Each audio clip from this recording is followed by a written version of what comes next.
창세기 49장에 있는 말씀, 또 신명기 33장 이 두 곳에는 우리가 늘 묵상하고 나의 축복의 말씀으로 삼아야 할 그 축복들이 기록이 되어 있습니다.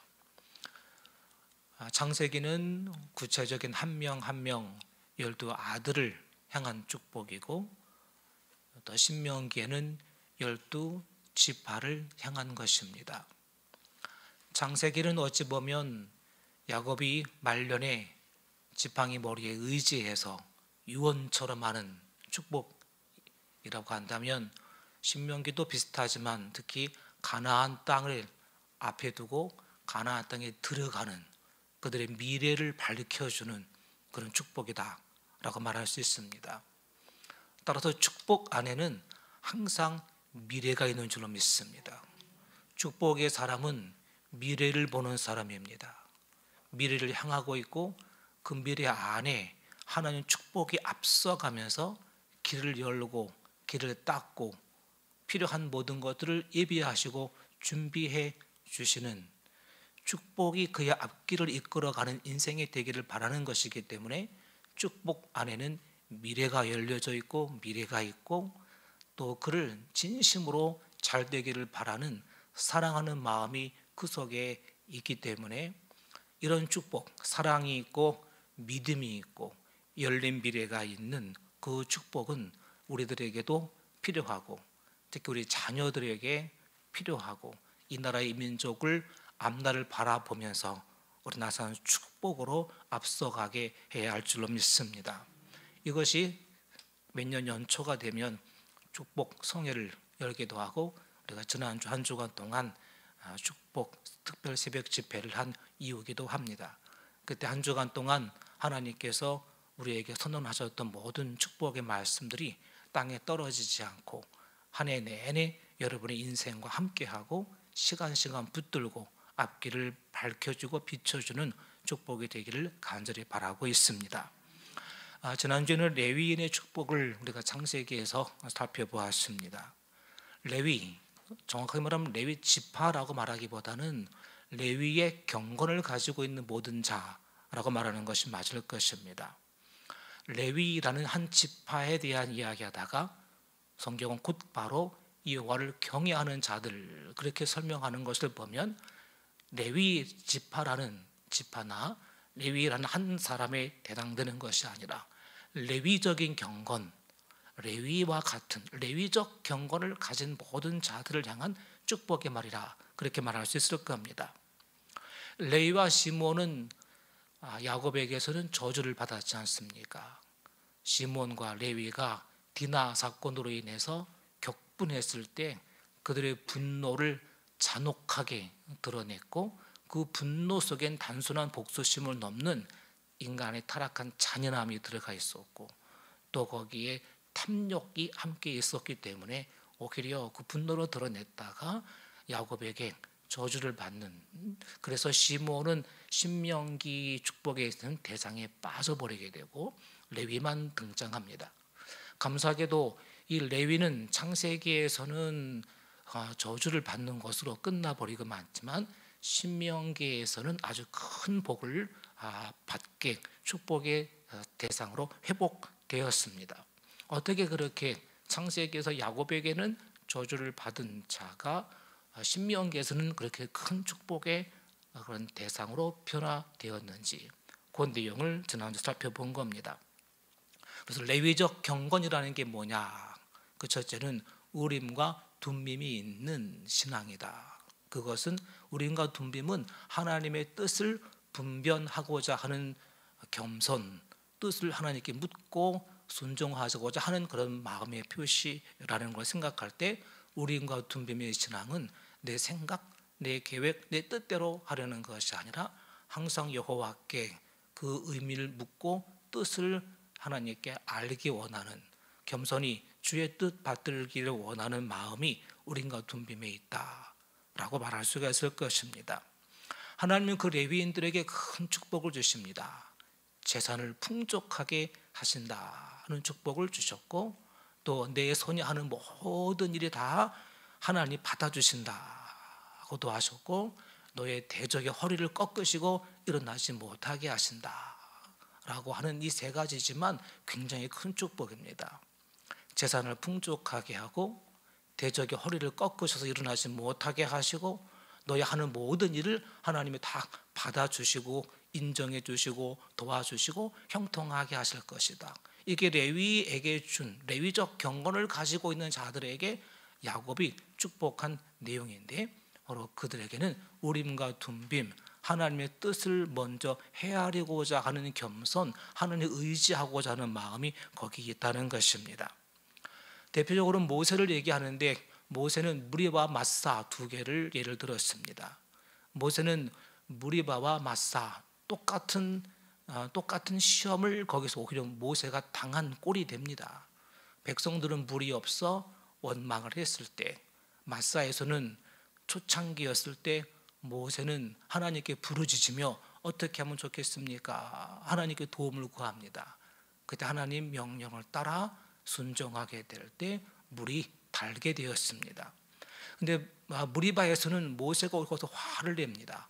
내가 너를 위하여 물을 내랴 그러면서 반석을 향해 명하려고 했을 때 반석을 2번 내리칩니다. 그 일로 하여 모세는 책망을 받게 됩니다. 그 사건은 모세의 초심이 약간 흔들렸다는 것을 보여줍니다. 처음 백성의 지도자가 됐을 때 그는 그 백성들을 섬기는 마음으로 그 백성들을 위하여 하나님께 부르짖었습니다. 그런데 이제 무리바에서는 그런 백성들에게 감정이 들어가고 분노가 들어간 그런 모습을 보여줍니다. 마치 자기가 그 위에 굴림에 있다는 뜻을 굴림에 있는 그런 모습인 것 같습니다. 그래서 초심이라는 뭡니까? 대통령도 처음 선거할 때는 백성 섬기겠습니다. 그러다가 어느 순간 백성 위에 굴림에서 짐이 국가다 그렇게 됩니다. 목회도 처음은 섬기는 마음으로 하겠지만 어느 정도 크게 되면 교인들 위에 제가 군림하게 되는 그런 어리석은 누를 범하게 되지 않습니까? 황제들은 짐이 곧 국가다, 내가 없으면 나라가 없다 라고 말하지만 지혜는 뭡니까? 백성이 있어야 나라가 있는 것입니다. 교회는 무엇입니까? 교인이 교회인 줄 믿습니다. 성도가 교회고 교인이 교회입니다. 그럴 때 교회는 더 든든히 서가는 것입니다. 항상 이 모세의 마음, 그 초심을 장로님들도 늘 잘 지켜야 할 것입니다. 보통 장로님들이 되시면 초장에 잡으라고 합니다. 왜 그러냐? 그러면 이 장로님이 안수만 받으면 싹 변한다는 거예요. 그 전에는 알겠습니다, 듣겠습니다, 배우겠습니다 뭐 그러다가 장로라고 자꾸 불려지게 되면 자꾸 이 뽕이 들어가서 자꾸 커지고 으쓱해지면서 내가 그래도 뭐 장로인데 말이야 그러면서 그때부터는 아무리 얘기를 해도 이 귀에 들어가지가 않는다는 거예요. 넌 얘기해라, 난 안 듣는다, 내 맘 뜻대로 할 거다, 이렇게 사람 마음이 바뀐다는 겁니다. 모두가 다 그런 것 같습니다. 하나님 앞에 늘 섬기는 자세, 겸손한 자세로 주님의 뜻을 받들어야 레위의 경건에 유지할 수 있게 될 줄로 믿습니다. 또 하나 레위적 경건은 온전한 번제를 드리는 것이라고 창세기는 얘기하고 있습니다. 레위의 특징은 제단과 성전을 가까이 하는 겁니다. 성막에서는 성전 법궤를 성막과 법궤를 메웠고 솔로몬이 성전을 지은 그 후에는 찬양대를 하고 성전 곡간을 맞추고 또 하나님께 늘 분향하는 일을 맡았습니다. 그래서 예배와 기도에 힘쓰는 일이었고 찬양과 말씀을 연구하고 말씀을 가르치는 일에 힘썼고 예배에 전념하는 자들이 레위인이었습니다. 이런 레위적 경건함, 거기서는 예배, 기도, 그리고 성전, 제단은 뗄 수 없는 핵심적인 중심이라 말할 수 있습니다. 목사 입장을 생각한다면 누구를 먼저 축복해야 되느냐? 어쩔 수 없이 예배에 힘쓰는 자입니다. 예배의 자리에 먼저 나와 있고 예배에 힘쓰는 자들의 이름을 먼저 부를 수밖에 없고 그들에게 먼저 축복의 안수를 할 수밖에 없고 그들에게 먼저 복을 선언하게 되는 것은 어쩔 수 없는 일입니다. 당장 눈에 있는 분이고 예배를 가능하게 하는 분이기 때문이죠. 수요 예배 나온 여러분들도 이렇게 레위적 경건함에 힘쓰는 자들이며 성전과 제단을 받들고 가까이 하고 또 주일날에도 이모저모로 주의 성전을 힘쓰는 자들, 그런 자들에게 하나님께서 먼저 축복하시기를 원합니다. 레위기 말한 것처럼 재산을 풍족하게 하시고 그의 손에 하는 모든 일을 받으시고 대적의 허리를 꺾으시는 그런 은혜의 역사를 평생 받으시기를 축원하는 것입니다. 오늘은 요셉의 축복입니다. 요셉에 대해서는 창세기도 많은 분량의 축복을 해주고 있고 신명기 33장 모세도 분량이 꽤 많습니다. 레위는 축복은 창세기엔 거의 없지만 신명기에 있고 유다의 경우도 창세기에서는 많은 축복을 하고 있지만 레위 신명기에서는 유다에 대한 축복이 간단하게 취급됩니다. 반면 요셉에 대해서는 창세기도 마음껏 축복하도록 분량이 제일 많고 신명기에도 분량이 제일 많아서 제일 큰 축복을 받는다, 그렇게 말할 수 있을 겁니다. 어쩌면 그건 당연한 얘기입니다. 야곱은 창세기에서 축복을 할 때 요셉을 제일 많이 축복하는 게 당연합니다. 7년 대 애굽에 내린 그 기근이 있을 때 70명의 가족들이 야곱과 더불어 애굽으로 내려가지 않습니까? 그때 요셉이 고센 땅을 가족들에게 주어서 편안하게 살도록 도와주었고 또 가족들의 모든 그 자녀들까지도 다 기르고 돌보고 양육해 주었습니다. 야곱의 노후를 편안하게 잘 모셔서 효도도 제일 잘 했으니 그에게 제일 많은 축복을 선언하는 것은 너무 당연하다 말할 수 있을 겁니다. 형제들이 그를 돕지 않고 노예로 팔아버리고 거의 죽으라고 내버렸지만 그들을 용서했습니다. 그의 자녀들 다 데려다가 양육하고 길러주고 책임져 왔습니다. 이렇게 되면 형제들은 요셉에게 미안할 수밖에 없고 야곱은 더 그 아들이 대견하고 기특했을 것이니 이미 많은 복을 받아서 총리가 돼 있지만 그래도 그에게 더 많은 복, 더 큰 축복을 주고 싶은 것이 아버지 야곱의 심정인 것은 이건 인간적으로도 너무 당연하다, 그렇게 말할 수 있고 하나님도 그렇게 더 복을 주고 있는 것입니다. 여러분, 그런 것 같습니다. 우리가 아무리 축복을 할 때 성령의 감동으로 축복한다고 하지만 그래도 이 야곱의 마음처럼 이 마음이 더 가는 경우가 있을 수밖에 없습니다. 한마디 감동이 있어서 축복을 하려고 했을 때 10마디의 축복을 하고 싶게 되고 10마디의 복을 빌고 싶다가도 입을 열면 100마디의 복을 하고 싶은 그런 마음이 들 수밖에 없는 겁니다. 은혜 위에 은혜를 더하고 싶고 축복 위에 더 많은 축복을 그에게 붓고 싶은 그것이 바로 오늘 요셉을 향한 야곱의 심정이었던 것처럼 이것이 또한 세상사도 그렇고 하나님에서도 축복의 원리가 되었다면 여러분을 향한 그런 하나님의 그 마음, 또 서로를 보더라도 성도들을 향한 서로의 마음, 또 목회자의 마음이 그런 마음으로 열린 축복을 함께 부어줄 수 있는 요셉 같은 자가 되기를 주의 이름으로 간절히 축복을 드립니다. 그 축복의 결과로 요셉은 어떻게 됩니까? 두 아들이 다 지파를 크게 이루게 됩니다. 레위 지파가 땅을 분배받지 못하게 되면서 이제 요셉의 두 아들 므낫세와 에브라임이 지파를 형성하게 되고 그 중에 에브라임은 가장 큰 북쪽의 지파를 이루게 되는 중심이 됩니다. 그렇게 크게 번성하게 된 겁니다. 또 창세기에서는 축복의 순서를 보면 우선 태어난 거로 합니다. 루벤이 먼저 하고 뚝 태어난 그 서열대로 축복을 합니다. 그런데 신명기에서는 그런 출생 서열로 축복하지 않습니다. 그저 어떻게 보면 유다, 또 중요한 요셉, 이런 어떤 큰 중요성을 따라서 신명기는 축복을 하고 있는 것을 봅니다. 근데 거기 네 번째로 요셉이 들어갑니다. 출생 순서로 하게 되면 11번째에 들어가게 돼서 창세기는 11번째 축복의 순서로 들어가는데 신명기에서는 네 번째 축복의 순서로 들어가면서 분량도 많이 차지하고 있는 것을 보면 그만큼 하나님이 요셉을 더 마음껏 축복하고 크게 기르시겠다 하는 의지도 들어가 있는 것을 알 수가 있습니다. 어떤 축복을 받았는지에 대한 말씀을 많이 있겠지만 다음 주에 신명기 말씀을 하고 오늘은 창세기에 있는 요셉의 축복을 나누고자 하는 겁니다. 먼저는 이 요셉의 하나님을 소개하고 요셉의 하나님을 축복하고 있습니다. 24절 보면 야곱이 요셉의 하나님을 이렇게 부릅니다. 야곱의 전능자, 이스라엘의 반석, 목자의 손. 이 목자의 손, 이스라엘의 반석, 야곱의 전능자가 바로 이 요셉의 힘이 되어준다, 힘이 되어주겠다, 그렇게 말합니다.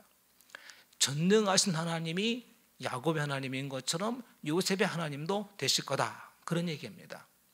야곱은 전능자라 말을 쓰는 걸 참 좋아합니다. 그가 처음 하나님 만났을 때에도 하나님이 그에게 전능하신 하나님이라 말씀하셨고, 하나님이 야곱에게 자신을 소개할 때 나는 전능한 하나님이다, 나는 전능자다라고 하나님 자신을 야곱에게 전능한 분이라고 자꾸 얘기를 하시고, 또 야곱도 하나님 부를 때 전능하신 하나님 그렇게 부르는 걸 좋아합니다.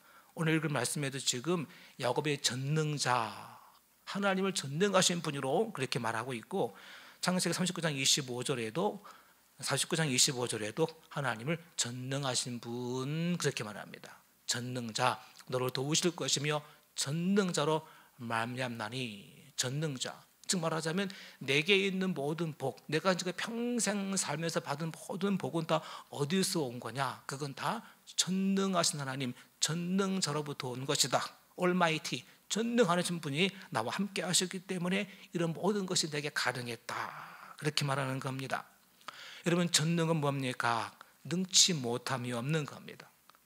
할 수 없는 것이 없는, 이루지 못할 일이 없는 것, 그것이 전능입니다. 천지창조할 때 말씀 한마디로 빛이 있으라 하심에 빛이 있었던 천지창조의 능력, 이것이 전능입니다. 하나님을 전능자로 부르기를 좋아했던 분은 또 욥입니다.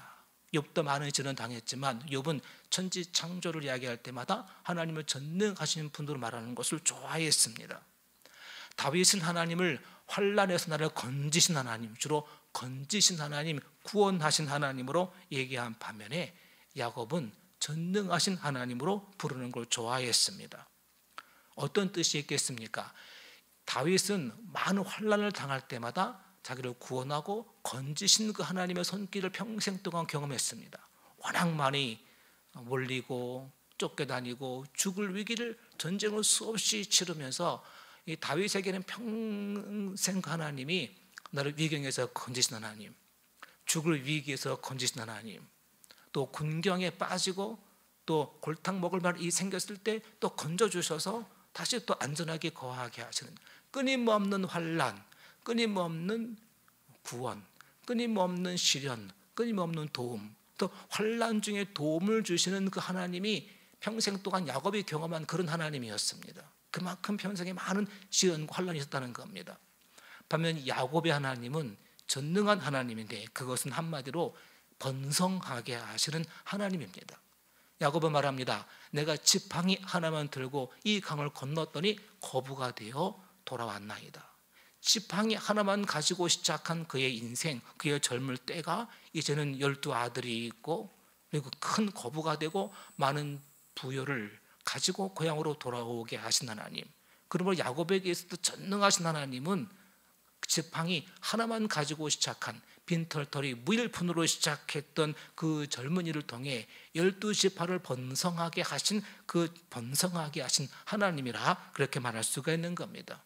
그래서 야곱을 향해 축복할 때 너는 샘물 곁에 있는 가지, 담을 넘어 뻗어가는 그런 가지라고 야곱을 그렇게 칭찬하게 된 겁니다. 또 하나 계속 얘기하기를 하나님은 반석의 하나님이다, 이스라엘의 반석이다, 그렇게 말합니다. 반석은 흔들리지 않는 터전을 얘기합니다. 어떠한 시련에도 어떠한 파랑풍파가 와도 흔들리지 않는 평안함, 흔들리지 않는 평안함, 그러나 단단한 반석입니다. 반석의 의미를 생각해 본 적이 있었는데, 제가 전도사 때 강원도 주문진에 있었습니다. 거기 담임 목사님이 있었는데 그분이 후에는 동부연회에 이제 감독을 하시고, 또 그의 아드님은 지금 캐나다 그레이스 철주에서 아주 크게 목회를 하면서 한국 감리교도 모르는 분이 없는 저보다 하나 나이가 많으신데 그분이 신학교 다닐 때 저를 소개해서 자기 아버지가 강원도 진문전에 있으니까 좀 도와줘라. 그분이 꼬드기면 넘어가가지고 강원도에 갔었습니다.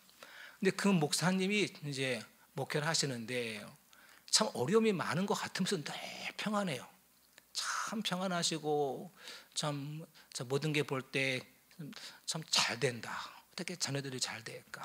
지금 그 딸이 지금 부안에 있는 부안중학교의 사모님이시고 우리 딸 태어날 때 우리 딸 아이를 출산을 받아줬던 그런 분인데 참 평안해. 자녀도 그렇고 또 모든 일이 다 평안하고 건강하세요. 근데 이제 그분에 대해서 제가 좀 속상한 게 있었어요. 제가 그분을 좀 미워했어요. 미워해서 나한테 좀 힘들게 해서. 그런데 어느 날 제가 꿈을 꿨어요. 꿈을 꿨는데 바다가 있는 거예요. 동해바다에 바다가 있는데 파도가 막 얼마나 치는지요. 막 풍파가 막 태풍이 불어오는 거예요. 태풍이 막 풍파가 치는데 파도가 막 쫙 치면서 해일처럼 밀려오는 거예요. 근데 그 목사님이 바다 끝에 있는 큰 바위 위에 다 안 서 있는 거예요. 그래서 제가 목사님 위험해요. 이리 내려오세요. 위험합니다. 그랬어요. 근데 그분이 거기서 노래를 부르는 거예요. 얼굴은 환하게 피면서 손을 탁 흔들면서 찬송을 부르고 있는 거예요. 그가 서 있는 그 반석이 아주 크고 널찍한 반석에 탁 서서는 앞에 태풍이 불고 이 파도가 쫙 쳐서 바위에 부딪히면서 파도가 막 삼킬 듯이 몰려오는데도 평안하게 찬송 부르고 노래를 부르고 있는 거예요. 이게 반석이구나. 이게 반석이구나. 이게 반석의 힘이구나. 시련과 풍파가 그를 쓰러뜨리지 못하는 거구나. 어떤 환란이 와도 그를 넘어뜨리지 못하는 거구나. 그걸 보면서 제가 그분을 미워하지 않고 존경하게 됐어요. 그런 분 비하면 나만 손해잖아요.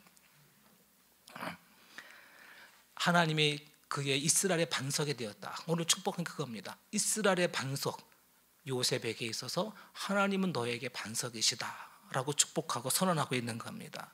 그러면 요셉의 그 삶은 든든했잖아요. 처음은 어려웠지만 총리가 된 다음에 한 번도 그를 흔들 적 없었어요. 다니엘처럼 그를 괴롭히는 자도 없었고요. 요셉이 총리가 된 다음에 요셉을 괴롭히는 자가 한 명도 없는 거예요. 한번 창세기 읽어보세요. 요셉이 총리가 되기 전엔 그렇게 보디발이 아내도 모함을 해, 형은 그를 버리려고 죽이려고 해, 별거 다 있어도 총리가 딱 된 다음부터 요셉의 인생에 어려움과 시련 당했다는 얘기, 그를 대적하거나 그에게 시련을 하나 그런 기록이 없어요. 올라가고 계속 올라가고 잘되고 평안한, 흔들리지 않는 평안함을 평생 유지하는 것이 요셉의 후반기 인생이었어요.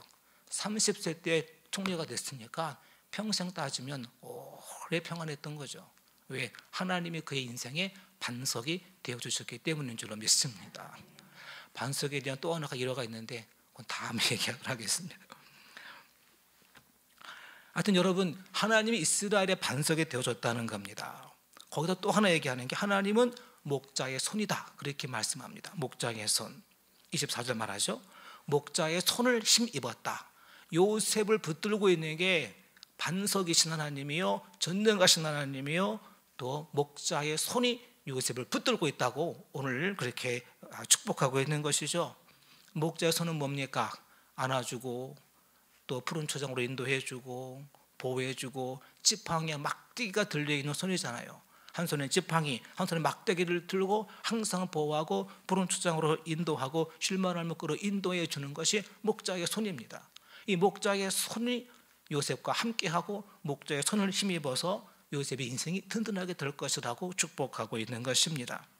여러분, 여러분에게도 2023년 한 해가 요셉의 하나님이 여러분의 하나님 되시기를 간절히 축원합니다. 여러분의 가정을 반석 위에 세워주시기를 바라는 겁니다. 세상은 어렵고 풍파가 많아도 여러분의 가정은 늘 평안하다라고 말할 수 있는 반석 위에 세워진 가정, 전능하신 하나님이 지팡이 하나 가지고 시작한 미약하고 시작은 미약했지만 번성하게 하는 그런 창대케 하는 전능자의 축복이 함께 하시고 목자의 손이 여러분을 붙드시고 푸른 초장으로 인도하시는 복이 요셉의 하나님이 여러분 하나님 되기를 간절히 축원합니다. 둘째로는 야곱의 축복이 이 야곱의 축복이 요셉에게 그대로 전수된다는 겁니다. 여러분, 이게 참 놀라운 축복입니다. 앞서 얘기한 대로 야곱의 하나님은 전능하신 하나님이십니다.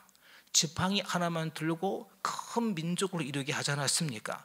이런 번성하게 하는 하나님이신데 그 번성하게 하는 축복이 이제 요셉에게 그대로 조금 더 약해지지 않고 전해지기를 바라는 것, 이게 지금 49장 26절에 있는 말씀입니다. 거기 말씀에는 같이 읽어보실까요? 시작. 내 아버지의 축복이 내 선조의 보다 나아서 영원한 산이 한없음 같이 이 축복이 요셉의 머리로 돌아오며 그 형제 중 뛰어난 자의 종소리로. 여러분, 여기 영원한 산 그랬어요. 영원한 산, 영원한 산. 여기 야곱이요, 자부심 대단해요. 자부심.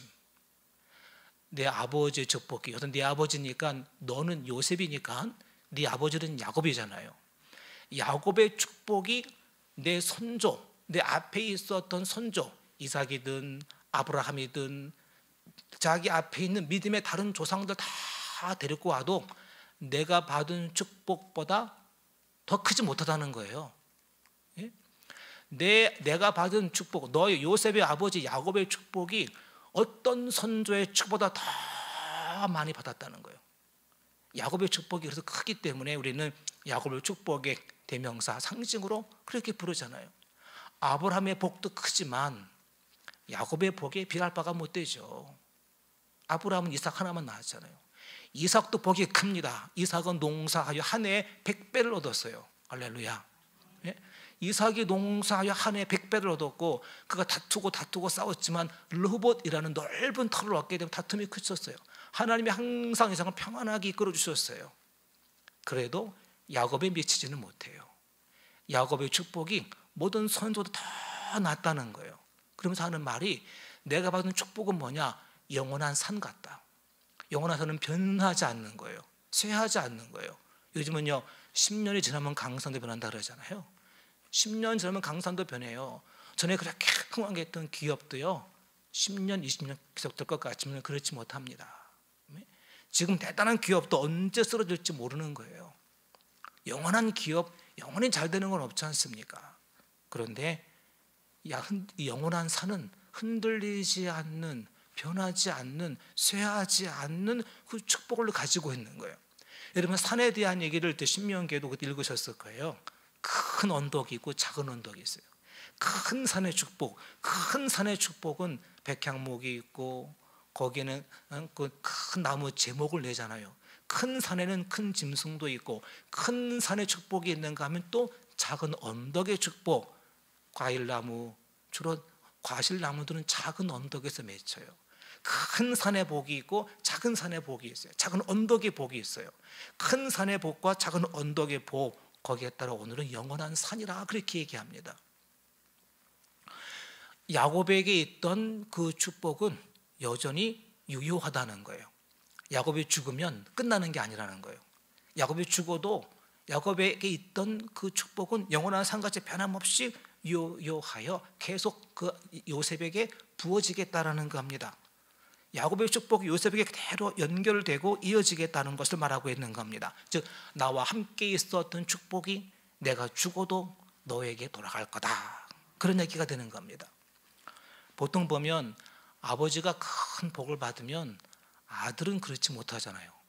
아들은 좀 흥청망청되는 경우도 있고, 뭐 재벌 2세, 뭐 재벌 3세, 아버지가 그렇게 애써서 모아놓은 거 재벌 2세들 스포츠카 타고 다니고 카지노 다니고 뭐 그런 경우도 많아요.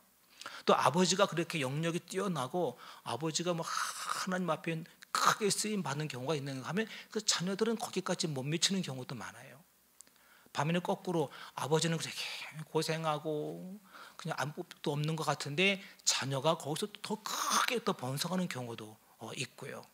알 수가 없지만 하여튼 아버지에게 있던 영원한 산 같은 축복이 아들에게 그대로 이어지고 더 크게 번성되는 경우는 신앙적으로든 회사나 어떤 경우에도 그렇게 많지는 않은 것 같아요.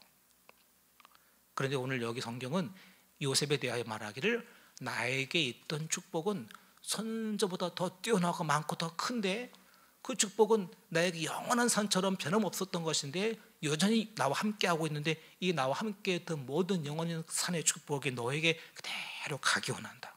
너에게 다 줄게. 그렇게 말씀하고 있는 겁니다. 놀라운 축복이 아닐 수가 없는 겁니다. 여러분의 가정도 이런 영원한 산의 축복이 함께 하시기를 원합니다. 갈수록 축복이 이렇게 커지는 겁니다. 부모가 받은 축복 위에 자녀의 축복은 더 크고 손자의 축복은 더 크고 가문의 축복이 더 자손 3, 4대까지 커지는 마치 다윗의 언약이 영원하여 다윗의 등불이 꺼지지 않고 그 뒤 후손들이 아무리 다른 잘못 부족한 게 많아도 다윗의 등불이 끝까지 유다 민족을 지켜주었던 것처럼 다윗의 축복이 야곱의 인생 전체를 든든히 붙들어 주겠다고 하는 그 복이 여러분에게도 함께 하시기를 축원하는 것입니다. 세 번째로는 번성하게 하는 축복이 있습니다. 22절 말씀에는 번성에 대한 얘기를 합니다. 같이 읽어보실까요? 요셉은 무성한 가지 곧 샘 곁에 무성한 가지라 그 가지가 담을 넘었도다. 아멘. 담을 넘어서 뻗어나가는, 안에만 있는 게 아니라 뻗어나가는. 오늘 새벽에 여호와의 영광에 대한 설교를 했습니다. 여러분, 여호와의 영광이 성전에 가득하고 이제 그것이 밖으로 담을 넘어서 열방을 향하여 그 영광이 뻗어나가 될 줄로 믿습니다. 그것이 선교입니다. 그것이 전도입니다. 그것이 칭찬받는 겁니다.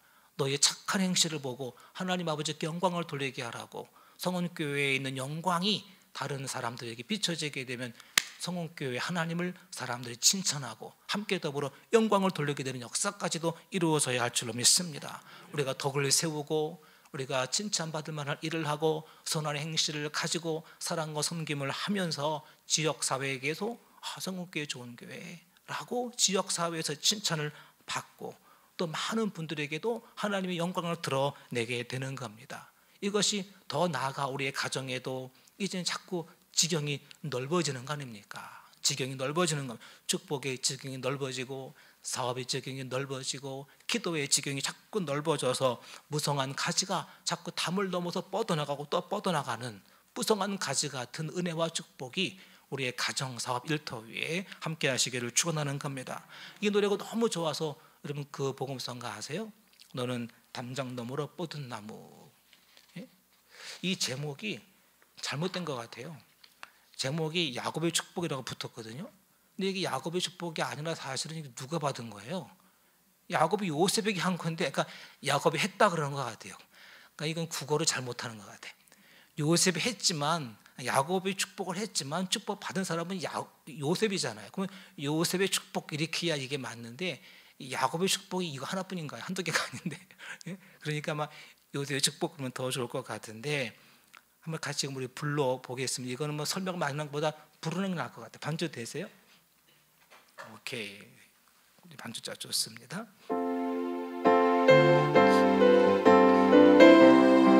너는 담장 너머로 뻗은 나무 가지에 푸른 열매처럼 하나님의 귀한 축복이 삶에 가득히 넘쳐날 거야. 너는 어떤 시련이 와도 능히 이겨낼 강한 발이 있어. 전능하신 하나님께서 너와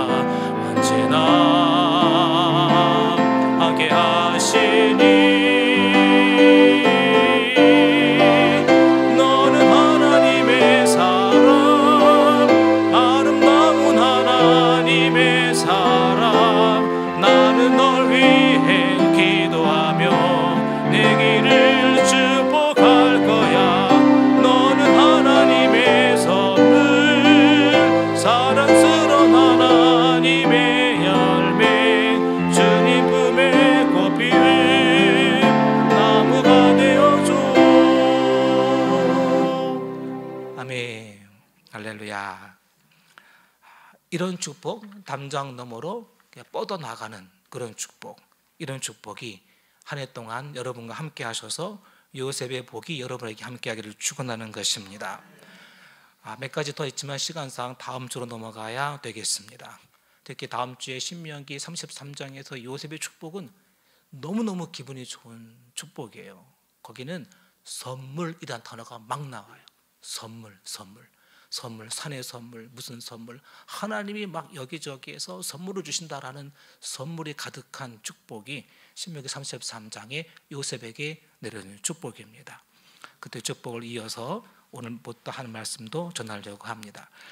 오늘 하나님이 우리들에게 레위인 같은 레위인의 경건함을 주시고, 그로 말미암아 레위인에게 주시고자 하는 복이 여러분에게 임하고, 또 요셉의 하나님이 전능하신 하나님이 되시고, 또 반석의 하나님이 되시고, 또 목자의 손으로 함께 하시는 그 하나님, 그 요셉 하나님은 여러분의 하나님이 되어 주시고, 여러분 번성하게 하여 주시되, 특히 변하지 않는 영원한 산처럼 변하지 않고 쇠하지 않는 그 축복이 갈수록 더 여러분의 가정을, 또 자녀들에게도 번성하게 하여 여러분의 자녀, 여러분의 이름이 담을 너머까지 뻗어나가게 되기를 주의 이름으로 축복을 드립니다. 기도하겠습니다.